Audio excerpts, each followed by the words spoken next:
मैं कह रहा था आज का सेशन जो है वो डॉक्टर आनंद डींगरा सर लेने वाले थे, लेकिन वो ट्रेन में हैं, दिल्ली से लौट रहे हैं, किसी कॉन्फ्रेंस में थे सर। तो वो जो है 10 साढ़े 10 तक उनका ट्रेन आएगा। सो उनसे जब वो इंदौर पहुंचेंगे उसके बाद ही उनसे बात हो पाएगी कि जो है, क्योंकि हम चाह रहे थे कि आगे के कुछ सेशन कुछ लेक्चर्स वो कैरी करें।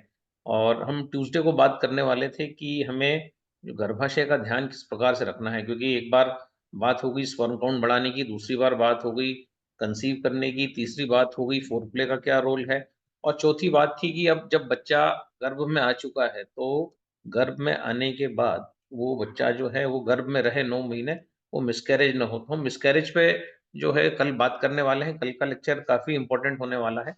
आज जो मंडे होता है, मंडे को हमने मोटिवेशन मंडे के रूप में लिया है। सो हमने सोचा है कि मंडे को हम जो है कुछ न कुछ जो है मोटिवेशन की बात करेंगे, और कि काम को कैसे करना है, जीवन में किसी भी काम को कैसे करना है।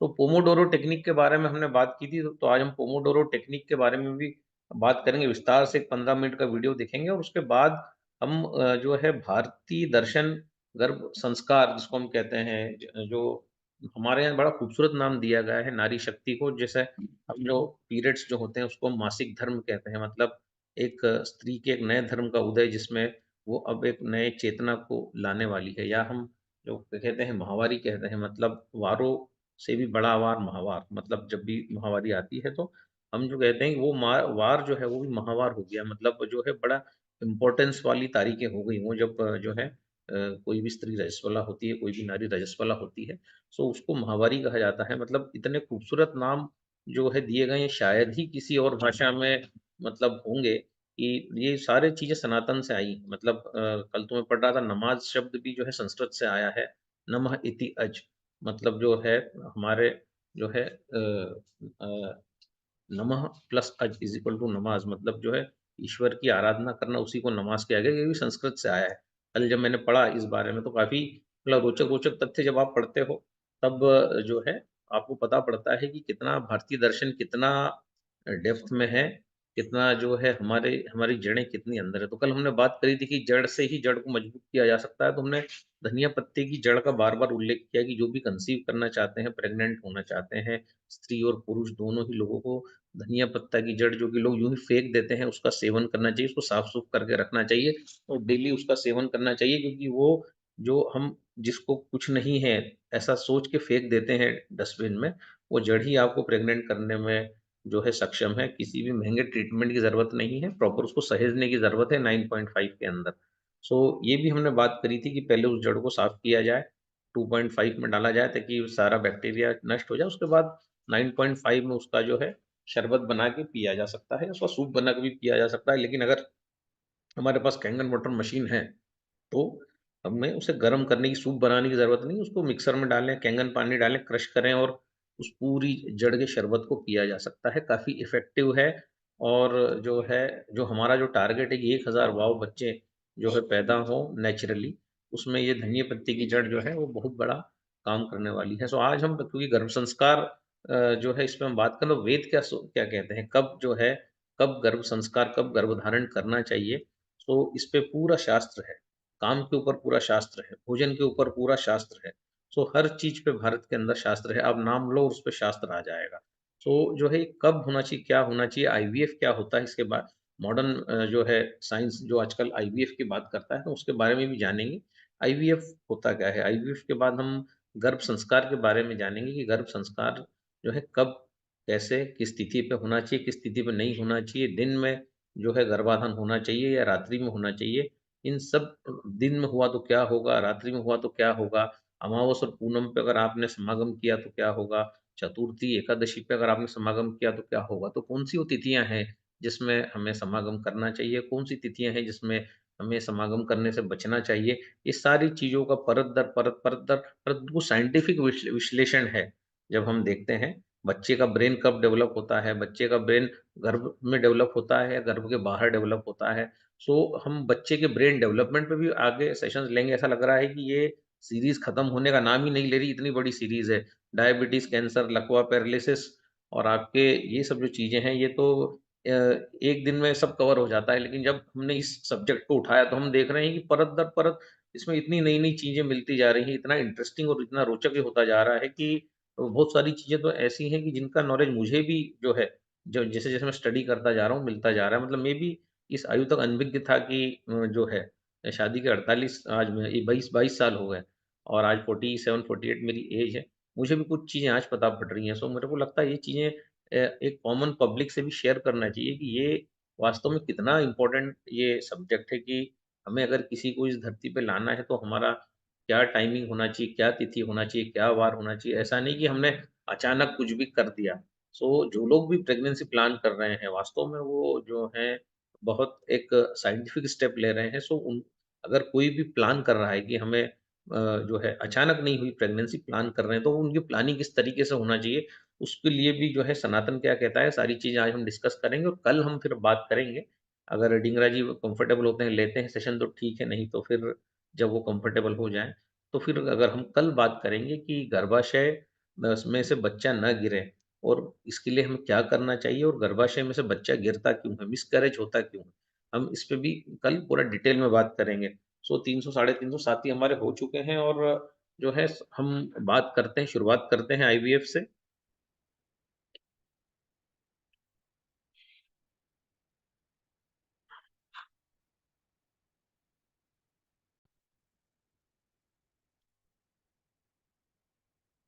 स्क्रीन दिख रही है ना परियार जी? जी दादा दिख रही। देख रही था।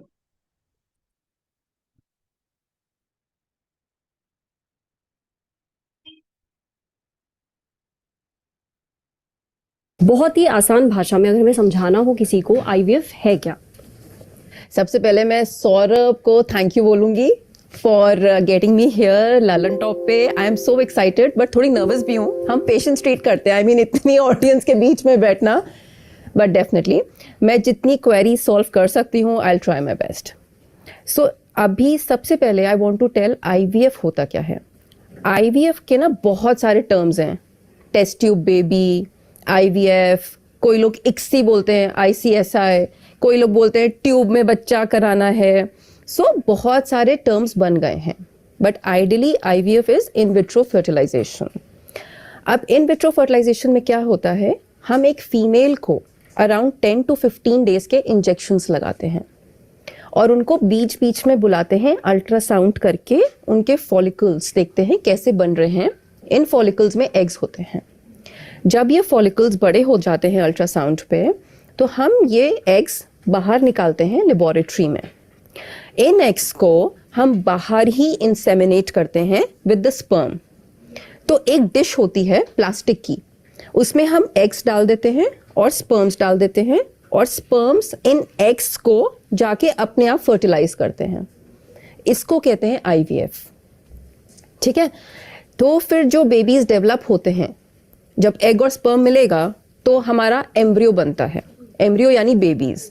इन बेबीज को हम इंक्यूबेटर में ग्रो करते हैं और डिपेंडिंग अपॉन उनकी ग्रोथ हम 4th या 5th डे ये बेबीज वुमन के यूट्रस के अंदर डाल देते हैं और उसके 15 दिन के बाद हम टेस्ट करते हैं कि प्रेगनेंसी हुई है कि नहीं हुई है। ठीक है, अब दो चीजें हैं, एक आईवीएफ है, एक आईसीएसआई है। ठीक है, आईवीएफ और इक्सी में क्या फर्क है ये लोगों को जानना बहुत जरूरी है। आईवीएफ में क्या होता है कि हम ट्यूब में ही, मतलब डिश में ही सारा स्पर्म और एग एक साथ डाल देते हैं और वो अपने आप स्पर्म ना एग को फर्टिलाइज करता है। इक्सी में क्या होता है, आईसीएसआई में एक मशीन होती है जिसमें एक माइक्रोस्कोप होता है और 2 नीडल्स होती हैं। सो माइक्रोस्कोप में देख के एक नीडल पे हम एग उठाते हैं, एक नीडल पे हम स्पर्म उठाते हैं और एग और स्पर्म को उस नीडल से मिलाते हैं और फिर ये एक मतलब प्रोसेस होता है जहां हम खुद कर रहे हैं और फिर हम ऐसे एम्ब्रियोज बना लेते हैं। सो हमारा 15% चांस प्रेगनेंसी का बढ़ जाता है अगर हम इक्सी करते हैं। सो आजकल डिपेंडिंग अपॉन कंडीशंस हम डिसाइड करते हैं हमें आईवीएफ करना है या हमें इक्सी करना है। सो ये डिफरेंस है आईवीएफ और इक्सी में, और ये होता है टेस्ट ट्यूब बेबी। आपने बोला कि पहले सबसे पहले तो जो महिला होती है उसको इंजेक्शन लगाए जाते हैं, ये किस चीज के, हार्मोन के इंजेक्शन होते हैं? सो अगर एक फीमेल आती है, अब डिपेंड करता है वो यंग फीमेल है, मिडिल एज्ड फीमेल है या ओल्ड फीमेल है, तो डिपेंडिंग अपॉन उसका एग रिजर्व हम उसको हार्मोनल इंजेक्शंस देते हैं और उनकी डोज भी डिपेंड करती है उनकी एग काउंट पे। एग्स अच्छे हैं तो हम कम डोज से स्टार्ट करते हैं, एग्स बहुत अच्छे नहीं हैं हम थोड़ा हायर डोज से स्टार्ट करते हैं। And these are hormonal injections which are HMG और FSH, तो फॉलिकुलर स्टिमुलेटिंग हार्मोन्स, तो हम ये इंजेक्शंस देते हैं। पर क्या कोई साइड इफेक्ट या फिर कोई रिस्क होता है लगातार अगर हार्मोन इंजेक्शंस दिए जाएं तो? सो डेफिनेटली, इसीलिए हम लोग कहते हैं कि पेशेंट को हम बीच बीच में अल्ट्रासाउंड मॉनिटरिंग के लिए बुलाते हैं। हम ओवर स्टिमुलेट नहीं कर सकते ओवरीज। अगर हम बहुत सारे इंजेक्शंस लगा दें तो कुछ कुछ पेशेंट्स में ना बहुत एग्स बन जाते हैं, and then that can be harmful which needs to ovarian hyperstimulation syndrome. ये क्या होता है? सो ये क्या होता है, कुछ पेशेंट्स स्पेशली PCOD, आजकल PCOD तो सबने सुना हुआ है बहुत कॉमन है ना। सो PCOD में क्या होता है, हमारी ओवरी में अराउंड पेरिफेरी बहुत सारे एग्स होते हैं, राइट। ये पेशेंट्स स्पेशली आते हैं IVF कराने क्योंकि ये अपने आप कभी कभी कंसीव नहीं कर पाते हैं। सो जब हम इन पेशेंट्स को इंजेक्शंस लगाते हैं तो ये बहुत सारे मल्टीपल फॉलिकल्स बन जाते हैं। फॉलिकल्स यानी जो हम अल्ट्रासाउंड पे देखते हैं ना, एक बलून लाइक स्ट्रक्चर बनता है, उसको हम बोलते हैं फॉलिकल्स। और जब हम इनको नीडल से रप्चर करते हैं तो हम एग्स बाहर निकालते हैं जो हम माइक्रोस्कोप में देखते हैं लैब में। आप अभी तक जो हमने प्रोसेस समझा उसमें ये समझ में आया कि एक बार जब स्पर्म और एग एक डिश में आपस में मिल जाते हैं उसको तो IVF बोलते हैं। उसको IVF बोलते हैं और फिर वो वापस एक महिला के गर्भ में दोबारा डाला जाता है। मेरा एक सवाल ये है कि IVF बहुत लोगों के लिए आखिरी रास्ता होता है क्योंकि कोट अनकोट जो नेचुरल तरीका है उससे वो प्रेगनेंसी नहीं अचीव कर पा रहे हैं। अब अगर महिला वो बच्चा कैरी नहीं कर सकती, यानी उसका जो गर्भ है वो इतना हेल्दी नहीं है कि वो 9 महीने बच्चा पाल पाएगा, उस केस में क्या होता है? अगर हमारा यूट्रस या गर्भ बहुत हेल्दी नहीं होता है कि भाई हमारी प्रेगनेंसी कंटिन्यू हो पाए, सो सबसे पहले एक तो हमें देखना है कि प्रॉब्लम कहाँ पर है। अगर उसके 2 या 3 बार अबॉर्शंस हो गए हैं, मतलब 6 महीने का बच्चा या 8 महीने का बच्चा अबॉर्ट हो रहा है बार बार, सो पहले तो हमें रीज़न देखना है, रीज़न क्या है। कभी कभी क्या होता है, यूट्रस का मुंह ही खुल जाता है, इट्स वीक, तो कभी कभी हमें नीचे एक सर्वाइकल स्टिच लगाना होता है। सो ज़रूरी नहीं है हर पेशेंट को सरोगेसी की ही ज़रूरत है। सरोगेसी इज जब हम बेबी नहीं कैरी कर सकते हैं। So there are other indications जब हमें देखना होता है कि हमें सरोगेसी करनी क्यों है। अब बहुत सारी फीमेल्स आती हैं जिनका बचपन से ही यूट्रस नहीं होता, सबसे पहली चीज़, मतलब उनको कभी पीरियड्स ही नहीं आए होते हैं। एंड स्पेशली ना वुमेन, हम जैसी मतलब वुमेन होती है ना, पीरियड्स नहीं आ रहे हैं तो हम अपने घर पे भी नहीं बताते कि हमें पीरियड्स नहीं आ रहे हैं, और वो इतना ज़्यादा हो जाता है कि जब उसकी शादी होती है तब पता चलता है यूट्रस ही नहीं है। और फिर वो आते हैं कि भाई हमें बच्चा करना है, तो हमें भाई ऑब्वियसली यूट्रस नहीं है तो हमें सरोगेसी ही करानी पड़ेगी। या एक प्रॉब्लम होती है एंडोमेट्रियोसिस, उसमें क्या होता है, हमारा पूरा यूट्रस डिस्टॉर्ट हो जाता है, हमारी ओवरीज खराब हो जाती हैं, उस केस में सब कुछ चिपक जाता है अंदर। उस केस में हम ग्रेड 4 एंडोमेट्रियोसिस में अंदर बच्चा रखना मुश्किल होता है। या फिर हमें कोई मेडिकल कंडीशन है, कोई हार्ट डिजीज़ है, या बहुत ज़्यादा डायबिटीज़ अनकंट्रोल्ड है, या हमारी किडनी फेल हो गई है, इन कंडीशंस में आप बेबी नहीं कैरी कर सकते हो। या फिर हमारे जो यूट्रस की जो अंदर की लाइन होती है एंडोमेट्रियम, जिसमें हम बच्चा डालते हैं, वो इतनी ख़राब है कि उसमें जाले बन गए हैं अंदर कि वो हमारा बच्चा नहीं रोक पा रहा है। सो ये कंडीशंस होती हैं जहाँ पे हम सरोगेसी एडवाइस करते हैं।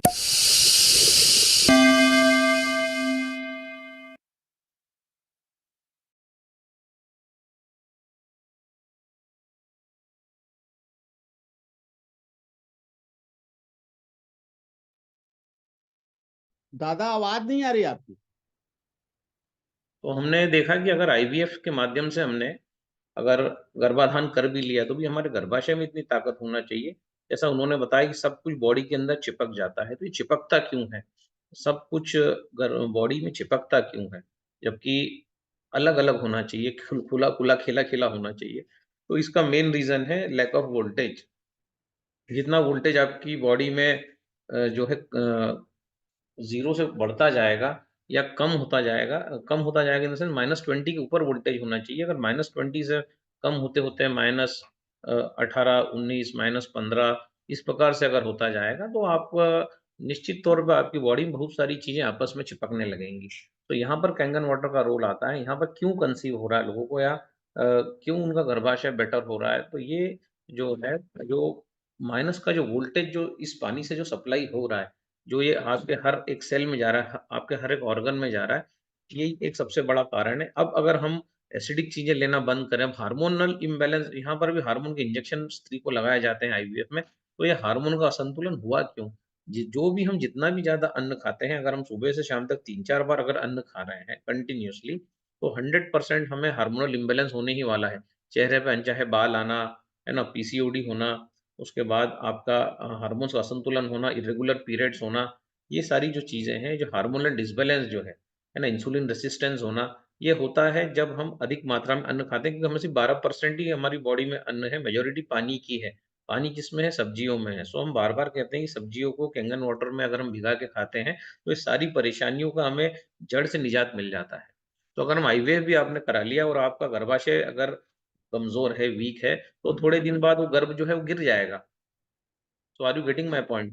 तो बात जो है अगर आईवीएफ कराने के बाद भी जो है गर्भाशय पे तो काम करना ही पड़ेगा, और गर्भाशय पे काम करना मतलब गर्भाशय के वोल्टेज को मेंटेन रखना, जिसपे हम कल बहुत डिटेल में बात करने वाले हैं कि गर्भाशय के वोल्टेज को हम कैसे मेंटेन रख सकते हैं, वो कौन से फूड है जिससे बचना है, और वो कौन से फूड है जो हमारी प्लेट में होना चाहिए। सो जो है नेगेटिव वोल्टेज की यहाँ पर जो हम बात करते हैं, तो 3.5 लीटर 4 लीटर के आसपास पानी हमें 8वें 9वें दिन से कंटिन्यूअसली उस स्त्री को देना चाहिए, जो जो मासिक धर्म के 8-10 दिन बाद का जो पीरियड है, जो फर्टाइल विंडो जिसका मैंने कल भी उल्लेख किया था, तो जो है उसकी बॉडी का वोल्टेज हाई होना चाहिए।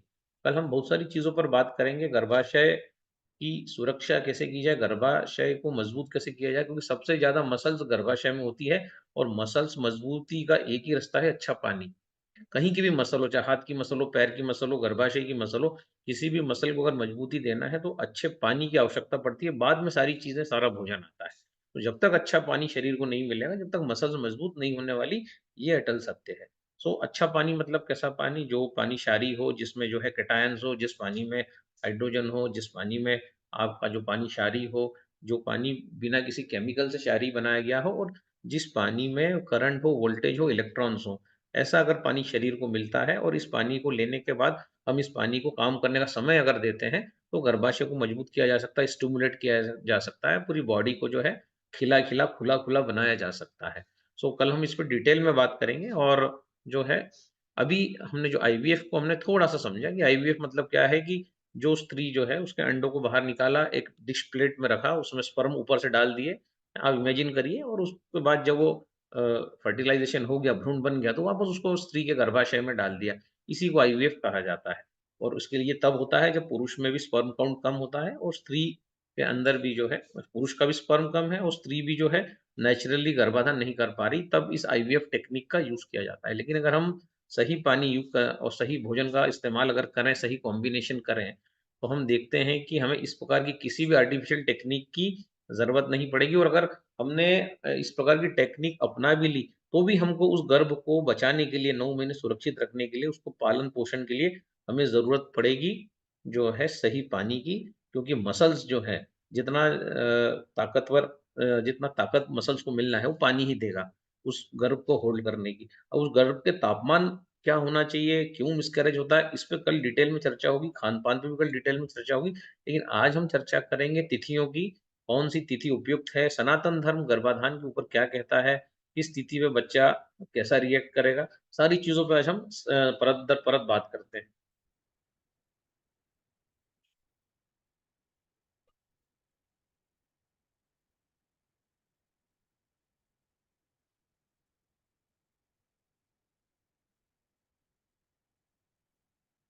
नमस्कार, मैं हूं डॉक्टर मृणालिनी मनोज और आप हमारे साथ जुड़े हैं because health is here. I am an embryologist, test tube baby maker, और हम हमेशा आपके साथ वीडियो शेयर करते हैं जिसमें होती है जानकारी फर्टिलिटी रिलेटेड। फर्टिलिटी से मेरा मतलब है female health, male health, menstrual health and couple goals यानी प्रेगनेंसी के बारे में।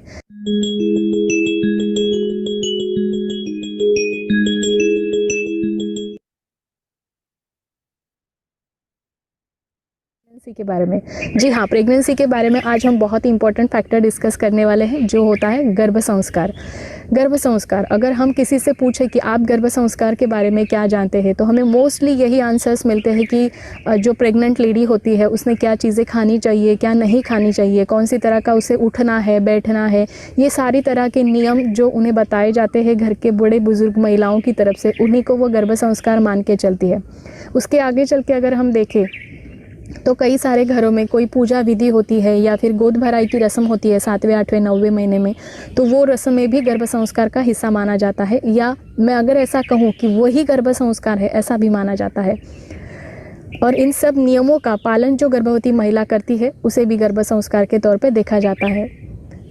ये नियम पालन करना कोई बुरी बात नहीं है, अनडाउटेडली उसमें आपके बच्चे को अच्छे संस्कार ही मिलने वाले हैं, लेकिन सिर्फ यही बातें गर्भ संस्कार में आती है ऐसा नहीं होता है। अगर मैं कहूँ कि गर्भ संस्कार ये कोई नियम नहीं है, ये एक सिद्धांत है। जी हाँ, गर्भ संस्कार ये एक सिद्धांत है, अगर मैं कहूँ तो उसमें कोई गलत दोहराई नहीं होगी। अगर सिद्धांत क्या होता है ये समझने के लिए हम गुरुत्वाकर्षण का सिद्धांत अगर समझने के लिए तो अगर जैसे कोई चीज़ हम ऊपर फेंकते हैं, फिर वो भारी हो, हल्की हो, छोटी हो, बड़ी हो, living thing, non living thing, अगर कुछ भी हम ऊपर फेंकते हैं तो वो धीरे से नीचे ही आने वाली है, उसका कोई और फेट नहीं होता है। क्यों? क्योंकि वहाँ पे गुरुत्वाकर्षण का सिद्धांत काम करता है। बिल्कुल उसी तरह से गर्भ संस्कार ये भी एक सिद्धांत है।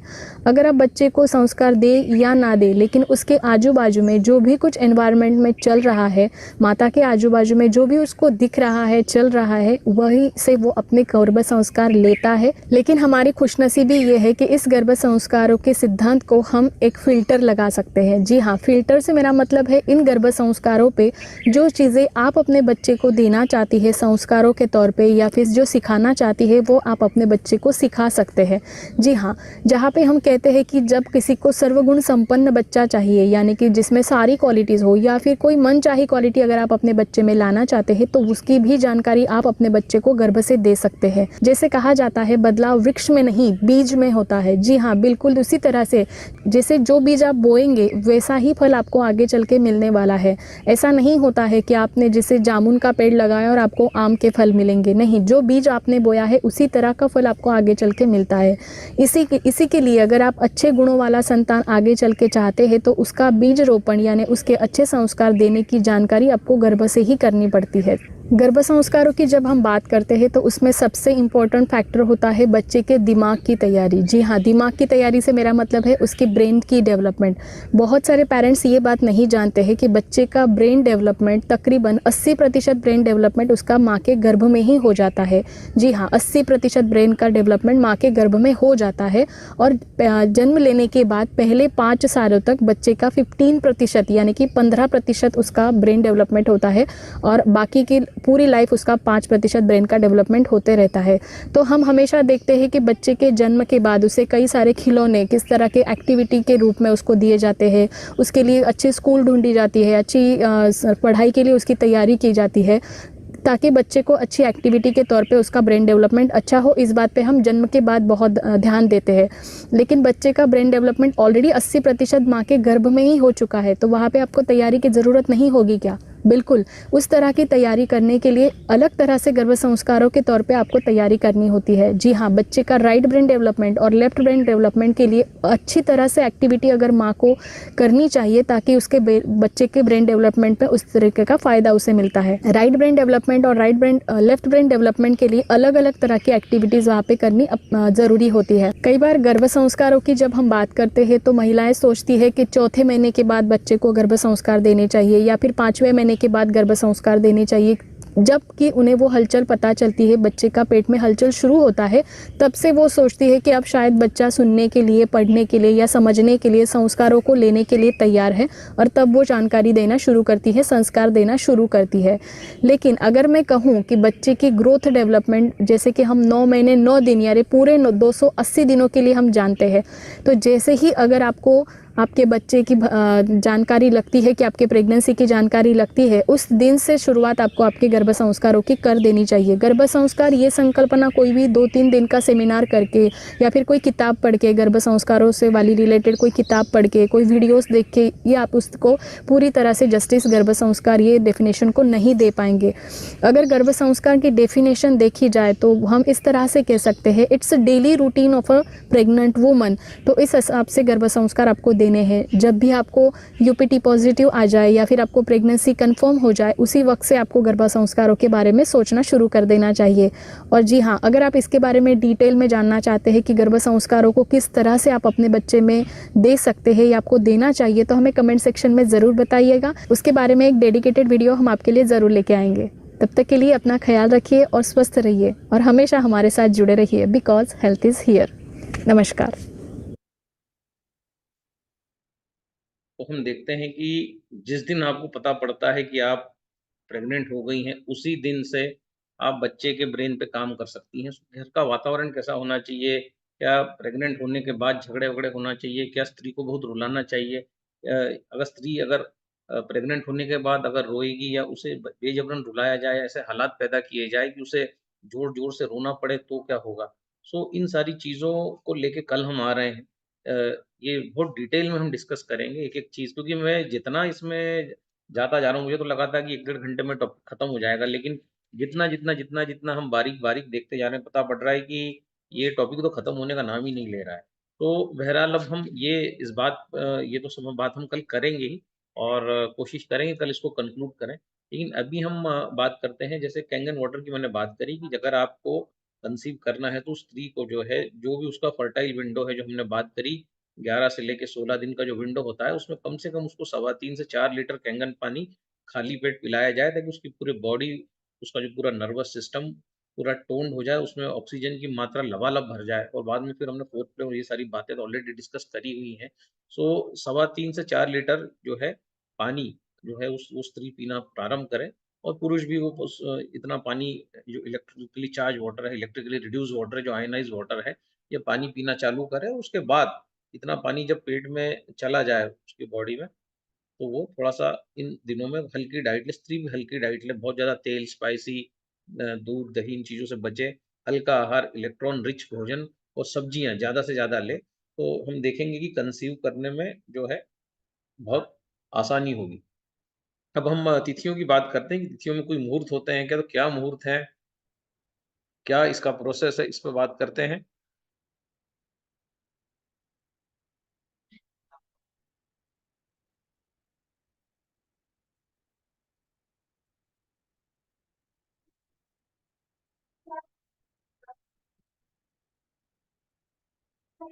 नमस्कार मित्रों, मैं भरत राणेजा अपने ज्योतिष प्रोग्राम में आपका बहुत बहुत स्वागत करता हूं। मित्रों, आज हम बात करेंगे गर्भाधान संस्कार के बारे में। गर्भाधान संस्कार क्या होता है और गर्भाधान संस्कार का क्या महत्व है, इसके बारे में इस वीडियो में हम बात करेंगे। मित्रों, गर्भाधान संस्कार का महत्व इसलिए है कि जो लोग संतान प्राप्ति चाहते हैं, जो संतान की इच्छा रखने वाले हैं, वे ये चाहते हैं कि उनकी संतान ऐसी हो जो उनके परिवार का नाम रोशन करें, उनके परिवार की यश और कीर्ति जो है उसे बढ़ाए। तो मित्रों, इसके लिए वे गर्भ धारण करते समय गर्भाधान संस्कार को मद्देनजर रखते हुए, नियमों का पालन करते हुए गर्भ धारण करते हैं। तो इसके क्या क्या नियम हैं, इसके बारे में आज हम बात करेंगे। तो मित्रों, पहले तो पति पत्नी दोनों को संतान की इच्छा होनी चाहिए। उन्हें मन में होना चाहिए कि उन्हें संतान प्राप्त करनी है, तभी वे गर्भ धारण करें, यानी इस संस्कार का पालन करें। और मित्रों, गर्भ धारण करते समय स्वास्थ्य जो है, पति पत्नी का दोनों का स्वास्थ्य जो है अच्छा होना चाहिए। बेहतर स्वास्थ्य होगा तभी आपकी संतान जो है वो बेहतर होगी। इसके बाद गर्भ धारण करते समय आपको बड़ों की आज्ञा ले लेनी चाहिए, यानी घर में बड़े जो है वो भी ऐसा चाहिए, उनको उनके मन में ऐसा होना चाहिए कि हमें पोता चाहिए कि नाती चाहिए, तभी जो पति पत्नी है उन्हें संतान की प्राप्ति के लिए ये कदम उठाना चाहिए। अब मित्रों, संतान प्राप्ति के लिए, यानी एक स्त्री जब रजस्वला होती है, यानी पीरियड्स का जो समय होता है, उसी समय में संतान प्राप्ति का कदम जो है आगे बढ़ाया जा सकता है। तो मित्रों, पीरियड का पहले से लेकर चौथा दिन जो है वो शुद्ध नहीं माना जाता है। इन दिनों में अगर आप संतान प्राप्ति के लिए कदम बढ़ाते हैं, यानी बीज की स्थापना करते हैं, तो ऐसे में आपकी संतान जो होगी वो रोगी हो सकती है, विकलांग हो सकती है। और ऐसा माना जाता है कि पहले से लेकर 7वीं रात्रि तक अगर आप संभोग करते हैं, यानी आप गर्भ धारण कर लेते हैं, तो ऐसे में आपकी संतान रोगी होगी, या आपकी संतान, अगर आपको संतान हुई तो वो संतान अल्पायु होगी। तो ये आपको ध्यान में रखना है कि पहली रात्रि से लेकर 7वीं रात्रि तक, पीरियड स्टार्ट होने के बाद पहली रात्रि से 7वीं रात्रि तक आपको गर्भ धारण करने के लिए कदम नहीं बढ़ाना है। अब मित्रों, उचित दिन कौन से हैं? तो उचित दिन जो है वो यानी पीरियड्स के बाद 8वीं रात्रि, 9वीं रात्रि, 10वीं रात्रि जो है वो उचित रात्रि मानी जाती है। उसके बाद 12वीं रात्रि, 14वीं रात्रि, 15वीं और 16वीं रात्रि जो है वो गर्भ धारण करने के लिए उचित रात्रि मानी जाती है। इन दिनों में यानी 8वें दिन, 9वें दिन, 10वें दिन, 12वें दिन, 14वें दिन, 15वें दिन, 16वें दिन एक स्त्री जब पीरियड्स स्टार्ट होता है उसके बाद इन दिनों में अगर गर्भ धारण करने के लिए गर्भ में बीज की स्थापना की जाए तो ऐसे में उन्हें जो संतान प्राप्त होगी वो संतान उनके परिवार का नाम रोशन करने वाली होगी, वो संतान निरोगी होगी और वो संतान जो है वो दीर्घायु होगी। तो मित्रों, ये आपको ध्यान में रखना है दिनों के बारे में। मासिक धर्म जहाँ से स्टार्ट होता है उसके बाद 8वें दिन, 9वें दिन, 10वें दिन, 12वें दिन, 14वें दिन, 15वें दिन और 16वें दिन जो है गर्भ में बीज की स्थापना करने का उचित दिन और रात माने जाते हैं। अब मित्रों, तिथियां जो है, तिथियों के बारे में बात करते हैं कि रिक्ता तिथि नहीं होनी चाहिए। जिस दिन आप गर्भ धारण कर रहे हैं, गर्भ में बीज की स्थापना कर रहे हैं, उस दिन पूर्णिमा तिथि नहीं होनी चाहिए, अमावस्या नहीं होनी चाहिए, चतुर्दशी नहीं होनी चाहिए और अष्टमी तिथि नहीं होनी चाहिए। इनके अलावा कोई भी तिथि हो वो शुभ मानी जाती है। अब मित्रों, एक दूसरा नंबर पे आता है वार। वार के बारे में बात करें तो शनिवार, बुधवार और मंगलवार का दिन हो उस दिन आप गर्भ में बीज की स्थापना ना करें। शनिवार, बुधवार और मंगलवार का दिन आपको छोड़ना है। इनके अलावा अन्य दिन जो है वो दिन सभी शुभ माने जाते हैं। इसके बाद बारी आती है भद्रा की।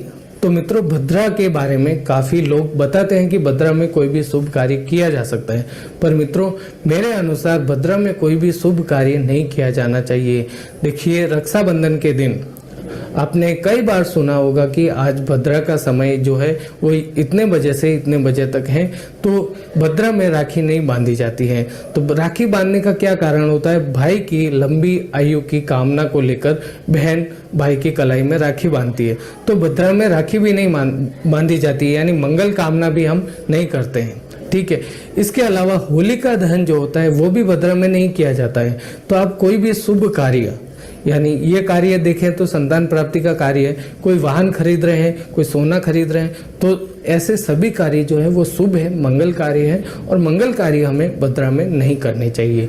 तो भद्रा में गर्भ में बीज की स्थापना भी नहीं करनी चाहिए। इसके बाद मित्रों बात करते हैं संक्रांति का दिन। संक्रांति का दिन यानी सूर्य जो है एक राशि से दूसरी राशि में प्रवेश करता है, वो दिन संक्रांति का दिन कहलाता है। जैसे कि 14 जनवरी मकर संक्रांति का दिन हुआ। मकर संक्रांति इसलिए कि धनु राशि से सूर्य जो है वो मकर राशि में प्रवेश करता है, तो ये दिन मकर संक्रांति कहलाता है। इसी तरह 12 राशियों की 12 संक्रांतियां होती, तो संक्रांति के दिन आपको गर्भ धारण नहीं करना है। अब मित्रों बात करते हैं घंडमूल नक्षत्र। 5 नक्षत्र ऐसे हैं जो मूल नक्षत्र कहलाते हैं। इन नक्षत्रों में आपको गर्भ धारण नहीं करना है। ये नक्षत्र है ज्येष्ठा नक्षत्र, अश्लेषा नक्षत्र, रेवती नक्षत्र, मूल नक्षत्र और मघा नक्षत्र। इन नक्षत्रों में गर्भ धारण नहीं करना है।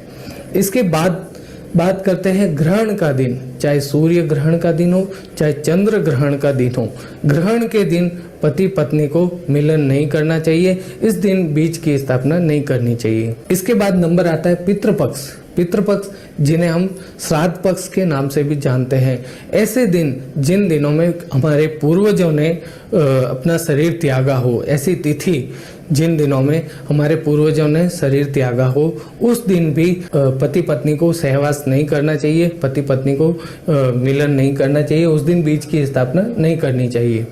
अब मित्रों जन्म नक्षत्र यानी पति पत्नी का जन्म नक्षत्र जिस दिन हो उस दिन भी ये कार्य नहीं किया जा सकता है। इसके बाद पति पत्नी के चंद्र बल को भी देखना चाहिए कि चंद्रमा जो है वो चौथा, 8वां, 12वां नहीं होना चाहिए। पति और पत्नी के लिए दोनों के लिए चंद्रमा चौथा, 8वां, 12वां नहीं होना चाहिए। और मित्रों इसके अलावा जिन दंपति को गर्भपात का सामना करना पड़ा है उनके लिए खास मैं बता देता हूं कि गर्भ धारण करने से पहले उन्हें ध्यान में रखना है कि स्थिर लग्न में गर्भ धारण करना चाहिए। स्थिर लग्न जो है वो वृषभ लग्न है, सिंह लग्न है, कुंभ लग्न है, वृश्चिक लग्न है, ये स्थिर लग्न कहलाते हैं। स्थिर लग्न में गर्भ धारण करने से गर्भपात नहीं होता है।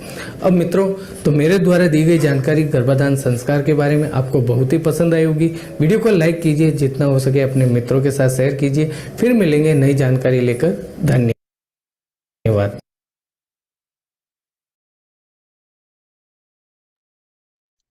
अब देखा आपने, ये सनातन धर्म का ताकत है, इतना डिटेल में बता दिया आपको। एक्चुअली इन सब चीज़ों के नोट्स बनाने पड़ेंगे, जिनको भी एक्चुअली गर्भाधान करना है या जो कंसीव नहीं कर पा रहे हैं। इस प्रकार की वीडियो अगर आप देखेंगे तो आपको पता पड़ेगा कि कहाँ-कहाँ, क्या-क्या गलतियाँ हो रही हैं, कौन-सी कब आप जो है संबंध बना रहे हैं, कब बनाना चाहिए, कौन-सी तिथि में बनाना चाहिए, कौन से नक्षत्र में बनाना चाहिए, कौन से वार को बनाना चाहिए, है ना? संक्रांति को क्या करना है, जो आपका श्राद्ध पक्ष जो होता है, जो 16 दिन होते हैं उसमें बनाना है। किंतु ये सारी चीज़ें जब आप नोट्स इस चीज़ों के बनाएँगे तब एक्चुअली आप जो है आपको रिज़ल्ट आएगा, क्योंकि सनातन जो है वो साइंस से बड़ा है। तो इसका जो है इसको इग्नोर नहीं किया जा सकता। ये तो मैं बता दूँगा क्या खाना है, क्या पीना है, क्या कंसीव करना है, लेकिन अगर इस प्रकार से आप इतनी डिटेल में जाएँगे, अगर इतना खुद पे काम कर लेंगे, आप तो ये आपके लिए बहुत आसान हो जाएगा, क्विक हो जाएगा, क्योंकि अज्ञानता जो है वो ही जो है दुःख का कारण है। सो सही नॉलेज आपको जो है सुख दिला सकता है, सुख की प्राप्ति हो सकती है। सो क्या खाना है, क्या पीना है, उन पे तो कल बहुत डिटेल में बात होगी, क्या नहीं खाना है उस पे भी बात होगी। लेकिन ये जो वीडियो मैंने प्ले किया है, मेरा रिक्वेस्ट है, अगर यहाँ पर इतने सारे 400 लोग हैं, उसमें से अगर वास्तव में कोई सीरियसली प्रेगनेंसी प्लान कर रहा है या उसका रिश्तेदार प्रेगनेंसी प्लान करना चाहता है, तो इस वाले वीडियो को पर्टिकुलरली जो है इसके नोट्स बनाइए, जो है कैलेंडर रखिए अपने पास, और जो है पूरा सिस्टमैटिकली जो है काम करिए। क्योंकि पानी तो जो है आपकी बॉडी में ऑक्सीजन का लेवल बढ़ा देगा, लेकिन अगर तिथि सही नहीं है, अगर ग्रह सही नहीं है, अगर वार सही नहीं है, तो जो है वो प्रयास आपका खाली जा सकता है, वेस्ट हो सकता है। तो ध्यान रखिए। अगले वीडियो की ओर हम चलते हैं।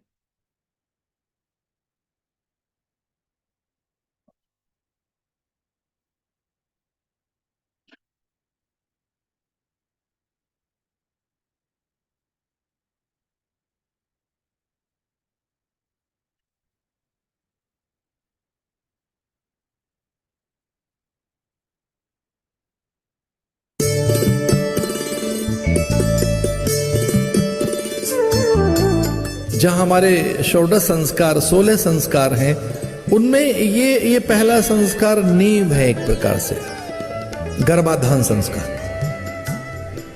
जिसके लिए शास्त्र पूरा निर्देशित करता है कि ऋतुकाल की कौन सी तिथियों का चयन करे स्त्री और पुरुष मिलकर। ऋतुकाल के बाद में, ऋतु स्नान के बाद में जो मास क्रमानुसार जो तिथि और शरीर है कि एक मास पर्यंत चूंकि स्त्री में एक प्राकृतिक धर्म जागृत होता है, उसके मातृत्व की साकारता के लिए, उसके स्त्रीण की सिद्धि और पूर्णता के लिए, उसे वात्सल्य सुख मिले और ममत्व के आनंद से वो अभिभूत हो सके, इस निमित्त उसमें एक मासिक धर्म पैदा होता है। उस ऋतु स्नान के बाद की कौन सी तिथियां कब ले, पति पत्नी कैसे चयन करें कि प्रतिपदा न हो, चतुर्दशी न हो, अमावस्या पौर्णिमा के दिन निषेध है गर्भाधान, ग्रहण काल न हो, रिक्ता तिथि न हो, क्षय तिथि न हो, इस तरह से भद्रा भी निषेध है, एकादशी का सर्वथा निषेध है। बढ़िया दिन चुने बीज डालने के, ये बड़ी सिद्धि है, ये बड़ी बात है, सामान्य बात नहीं। गर्भाधान संस्कार, कोई संतान नहीं है, कौन संभालेगा, ऐसा जानकर सत्यवती कितनी विचलित हुई।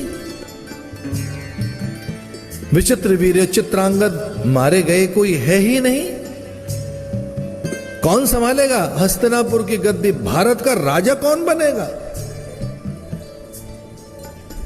भारत के लिए राजा नहीं दे सकी है, जब पुरुष ही नहीं है तो कैसे, और अकेली स्त्री कैसे पैदा करे संतान, और अकेला पुरुष भी। रचना के लिए, सृजन के लिए, सृष्टि कर्म इस उद्योग के लिए, सृष्टि की साकारता के लिए, ये दो तत्व हैं भाई, जिसमें स्त्री संपूर्ण तत्व है। स्त्री संपूर्ण जाति का नाम है, इसको अन्यथा मत लेना। स्त्री की कोई जात नहीं होती, वो अपने में कंप्लीट है।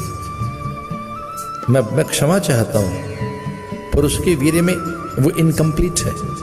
स्त्री की जो स्टेम सेल से पता लगा है वो कंप्लीट है, पर उसकी कंप्लीशन पुरुष के द्वारा होती है। स्टेम सेल से पता लगनी चीजें।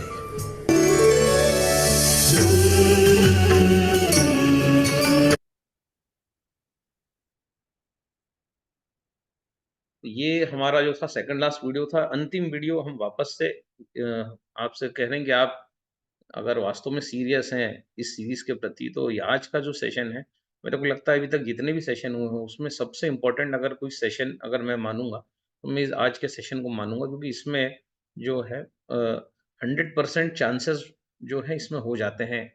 एक गर्भाधान के चांसेस की अगर मैं बात करूं, तो अगर हम प्रॉपर नोट्स बनाए, प्रॉपर डायरी हमारे पास हो, इसमें अगर आपको हमारी मदद चाहिए तो हम आपको जो है इस सेशन के बाद भी जो है आपकी मदद कर सकते हैं कि ये कैलेंडर कैसे देखना से लेकर तो जो है अन्य कोई चीज़ में अगर आपको मार्गदर्शन चाहिए तो वाव फाउंडेशन उसके लिए भी खड़ा है। आपको जो है कस्टमाइज ज़ूम मीटिंग देके भी हम जो है ये मार्गदर्शन दे सकते हैं कि जो है how to see the calendar, कैसे कैलेंडर को देखना है, कैसे तिथियों को देखना। क्योंकि मैं खुद एमए ज्योतिष हूँ, तो ये सारी चीज़ें जो हैं बहुत सरल हैं, सीखी जा सकती हैं। इसके लिए कोई बहुत विशेष योग्यता की ज़रूरत नहीं है। और वाव फाउंडेशन क्योंकि बना ही इन सब चीज़ों के लिए है, स्वस्थ रहेगा भारत तभी तो बढ़ेगा भारत।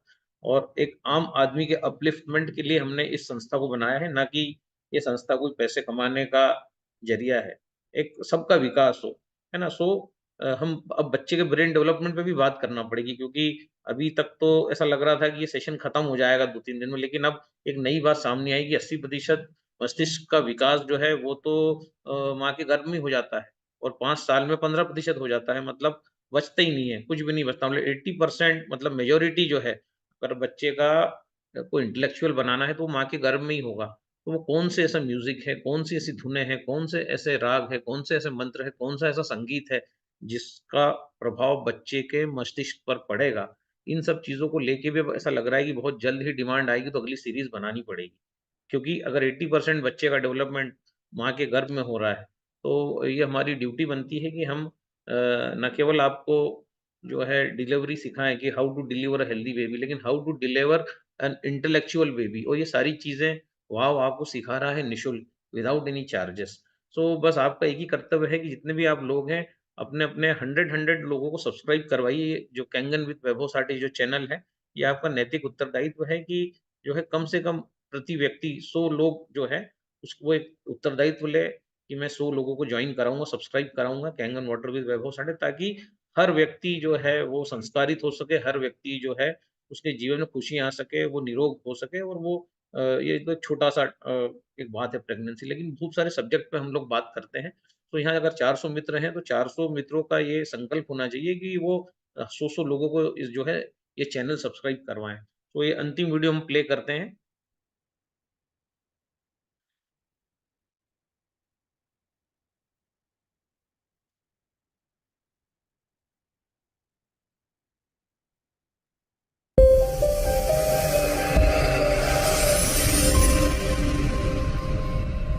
तो एकादशी, द्वादशी, चतुर्दशी, अमावस्या, पूर्णमासी, अष्टमी, नवरात्रा, श्राद्ध पक्ष, ऋतुकाल के दिनों में गर्भ में आने वाला बच्चा 100% चांडाल के रूप में आता है। इसलिए 7 से 16वें दिन के बीच की बात कही गई।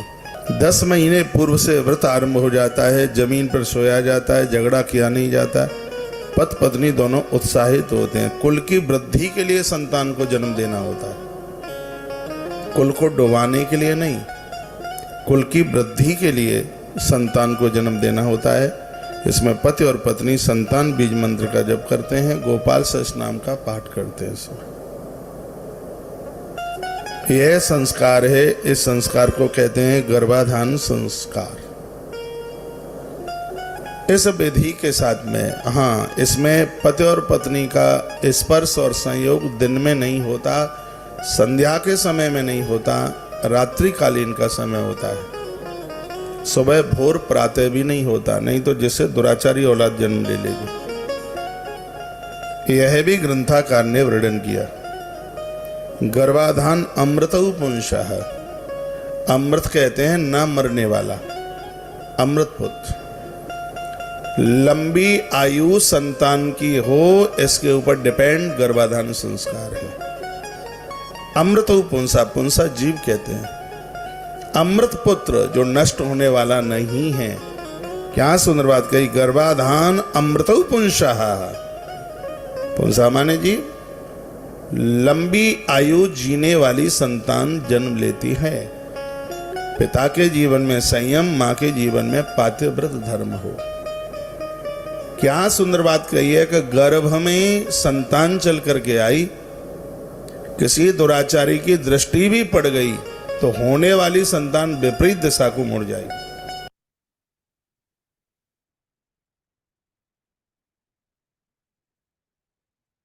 ये था आज का प्रेजेंटेशन। और आज एक्चुअली डिंगरा जी आने वाले थे, लेने वाले थे, पर पता पड़ा कि वो नहीं है, तो हमने जो है फिर इसको रात को प्रिपेयर किया। कल हमारा डेमो भी था कोणार्क में, तो मैं एक्चुअली लौटा ही कल, मुझे आते-आते ये सब बनाते-बनाते 2-3 रात को बजा है। सो मेरा ये प्रयास है, जितना हम बहुत ज़्यादा मेहनत कर रहे हैं इन सब चीज़ों में, क्योंकि हम चाहते हैं कि हमारा जो मिशन है, हम हर बारीक वो चीज़ भारत की आपको बताएँ। ये कहते हैं ना, भारत का रहने वाला हूँ, भारत की बात बताता हूँ। तो बस यही हमारा लक्ष्य है कि हम आपको सही बातें बताएँ, ताकि आपकी जो जर्नी है वो क्विक हो जाए। आप जो जिस मंज़िल पर पहुँचना चाहते हैं, आप गर्भाधान करना चाहती हैं, आप हेल्दी बेबी को जन्म देना चाहती हैं, आप एक मेंटली इंटेलेक्चुअल बेबी को जन्म देना चाहती हैं, तो कौन-कौन सी चीज़ों की आपको ध्यान रखना चाहिए। वाव इसमें आपके साथ है, वाव फाउंडेशन आपके साथ है। अगर आपको लगता है कि आपको कुछ कस्टमाइज़ ज़ूम चाहिए, आपको कंसल्टेशन करना है, या जैसा मैंने बताया आपको कैलेंडर देखना सीखना है, तो इन सब चीज़ों में भी वाव आपके साथ है। कल हम बेशक बहुत सारी बातें करेंगे मिसकैरेज के ऊपर, ये वो, पर वो बातें जो हैं, अगर उसको इन चीज़ों का बेस अगर मिल जाए, तो फिर तो कहना ही क्या। इसलिए हमने ये कुछ वीडियोज़ जो हमें लगा बहुत बहुत बेहद ज़रूरी हैं आपके लिए, तो मैंने जो है आपके लिए प्रस्तुत किए हैं। हो सकता है ये सेशन आपको जो है काम का हो, आपको एक मील का पत्थर साबित हो। तो हम कल अब बात करेंगे मिसकैरेज पे। अगर कल डॉक्टर साहब आ जाते हैं, तो जो है कल हम उनको ये मंच देंगे। अदरवाइज़ जो है कल हम मिसकैरेज जो है और what not to eat during pregnancy इस पे बात करेंगे। फिर हम योग पे भी बात करेंगे। वो ऐसे कौन से योगासन है जिससे जो है आपको नॉर्मल डिलीवरी आपकी हो, कौन-सा भोजन है जो आपको 9वें महीने में खाना चाहिए, बिल्कुल अंतिम दिनों में, जिससे कि आपकी मसल्स सारी लूज़ हो जाएँ और बच्चे को आसानी से नॉर्मल डिलीवरी आप करवा सकें। तो इन सारी चीज़ों पे भी जो है मुझे नहीं लगता कि कल हम इतना बात कर पाएँगे, लेकिन जितनी भी बात हम कर पाएँ, क्योंकि मेरे को लगता है 40-45 मिनट्स का जो ये पीरियड होता है हमारा, साढ़े सवा 7 7 से 8 बजे का, इससे बड़ा ये पीरियड होना भी नहीं चाहिए, क्योंकि इसके बाद इंसान का माइंड जो है वो डिस्ट्रैक्ट होता है। सो ये मंच जो है मैं परिहार जी को सौंपता हूँ, खान साहब को सौंपता हूँ। अब चाहें तो साकेत ठाकुर जी ने हैंड रेज़ किया है, उनको अनम्यूट करते हैं। साकेत जी खुद को अनम्यूट करें।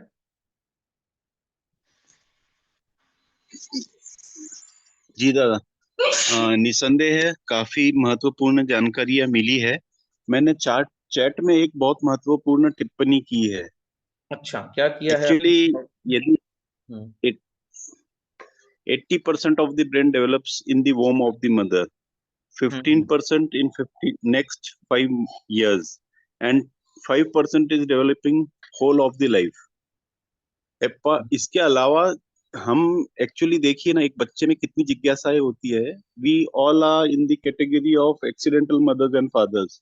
हम में कोई ऐसा इतने यानी हमें ऐसा कोई परमार्थ वाले गुण नहीं थे जिसकी वजह से हम किसी आत्मा को शरीर के रूप में पृथ्वी पे आमंत्रित कर सके। और ये जो कड़ी बिगड़ी है, वरना जीवन क्या हो सकता था पृथ्वी पे, इसके ऊपर चिंतन मनन करने के लिए किसी के पास समय नहीं है। हुँ, हुँ, हुँ, एक बहुत सुंदर और बहुत अच्छी सृष्टि और पृथ्वी की हम कल्पना कर सकते थे। बच्चे को हम डरा डरा के रखते हैं। देखिए 5 साल तक की उसकी जिज्ञासाएं देखो और उसकी हरकतें देखो। यदि उसको बारकाई से देखोगे ना, ही इज बॉर्न फियरलेस। वो राइट, उसको किसी भी चीज का डर नहीं लगता है, चाहे वो पशु प्राणी हो या और वो उस जिज्ञासा के तहत जो सीखेगा वो अल्टीमेट होगा। हम उसे डरा डरा के रखते हैं बचपन से, and the whole life is spend कि इस चीज से डरो, उस चीज से डरो, उस चीज से डरो। तो जीवन डर के अलावा कुछ भी नहीं रहता, फिर सारा जीवन वो डर में गुजार देता।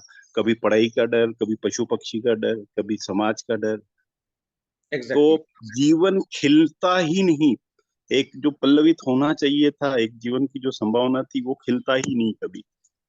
तो यहीं से शुरू होनी चाहिए। परहैप्स हमने इस प्लेटफॉर्म के ऊपर बहुत अच्छे विषय को अभी चुना है, और इसको गहनतम, ये बहुत गहनतम विषय है। Right right. जी thank you sir, thank you.